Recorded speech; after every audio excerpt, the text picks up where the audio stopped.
living in one of the most densely populated cities in the southwestern United States, is a bird that doesn't belong there. Perching in trees and roaming backyards and parks are brightly colored rosy-faced lovebirds. While they may look at home amongst the cacti and palm trees of Arizona, these small parrots are not actually native to the United States. The story of these birds is filled with intrigue and is necessary to know when trying to answer the question, how did they get here? To understand how the rosy-faced lovebird ended up in Arizona, we first need to understand it as a species. Rosy-faced lovebirds, also known as peach-faced lovebirds, are a comparatively small species of parrot. They get their name because of the way they cuddle and show affection with one another. They can frequently be seen sitting very close together, preening and communicating with chirps, squeaks, and squawks. Wild birds are green with a tan-colored bill, a blue rump, and a namesake reddish-pink face. They also have a light-colored eye ring and greenish-blue tail feathers. Rosy-faced lovebirds' diets consist primarily of seeds and small fruits. In urban areas, they will visit bird feeders and often feed in large flocks. These birds are native to southwestern Africa, where they reside in arid environments such as deserts, dry woodlands, and mountainous areas.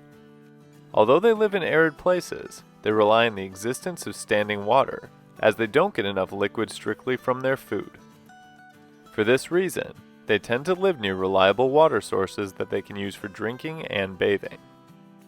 Like most parrot species, they are very social, usually living together in flocks. So how did a parrot at home in the deserts of South Africa end up living in the New World? It all started with the pet trade. There are a lot of things about rosy-faced lovebirds that make them attractive to pet owners. First of all, they are absolutely adorable. Then there are the facts that they're small enough to be housed relatively easily, they are known to be affectionate with their human companions, and they are extremely colorful. In fact, captive birds have been bred to have a wide array of color variations, including yellows and blues, although their wild color scheme may still be the most beautiful depending on who you ask. With all of these characteristics making them desirable for the pet trade, they got transported all over the world. While having a parrot as a pet seems like it would be fun, acquiring one is not something that should be taken lightly. They need a ton of care and live for a long time. Sadly, on many occasions people flippantly buy parrots and then realize how much work they are and either return them, or even more unfortunately release them into the wild. Nobody knows the specifics of how exactly the first lovebirds ended up escaping captivity. It could have been people releasing their unwanted pets, or it could have been an accident. Either way, the first lovebirds arrived on the scene in the 1980s. In favor of these little parrots was their breeding behavior. Rosy-faced lovebirds are cavity nesters, making use of the saguaro cacti as well as human-made structures. They typically have 2 to 3 broods of 4 to 5 eggs during their breeding season, and in captivity can live between 15 and 25 years. Although animals' lifespans are generally lower in the wild than in captivity, their long lifespan combined with multiple broods meant that they were able to grow in numbers. Another thing working in the favor of the rosy-faced lovebirds was that they ended up in a hot, arid environment, somewhat similar to their native range. Working against them, however, was the fact that the habitat wasn't an exact match. While it's hard to imagine a place more sweltering than the deserts of Africa, the conditions in Phoenix are actually more arid and more oppressively hot. In fact, Phoenix is actually the hottest city in the United States, with temperatures routinely exceeding over 100 degrees Fahrenheit. These high temperatures are about the limit that rosy-faced lovebirds can handle, if not even a little bit above what is comfortable for them. With the temperatures being even hotter than their native range, and water being in short supply in the deserts of Arizona, a less creative species may not have survived long enough to establish a population. The rosy-faced lovebirds, however, found their solutions in the same humans that once had them in captivity. Around the city, lovebirds take advantage of a variety of human-made water sources, such as bird baths, ponds, and fountains. It's not just the water from humans that they use, though, but also their air conditioning.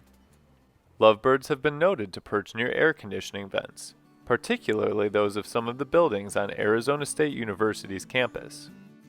It has been suggested that without these adaptations, rosy-faced lovebirds may not be able to withstand the extreme conditions of Phoenix. As with all non-native animals that establish populations, some important questions remain. Primarily, will this new species have a negative impact on native wildlife?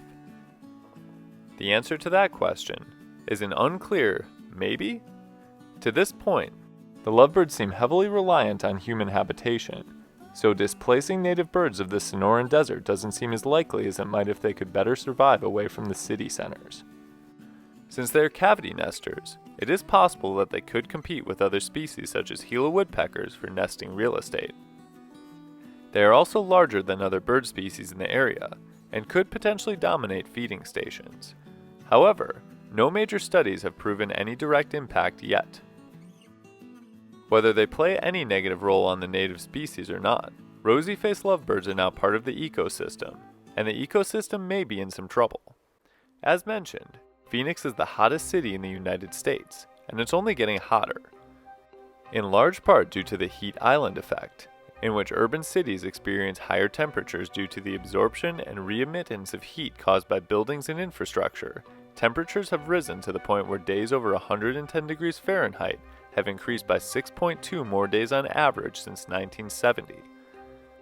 Whether the heat will reach a point where the wildlife in the city can no longer tolerably live there, or what that temperature threshold is, has yet to be identified, but it is something to keep an eye on for this species and other birds in the area.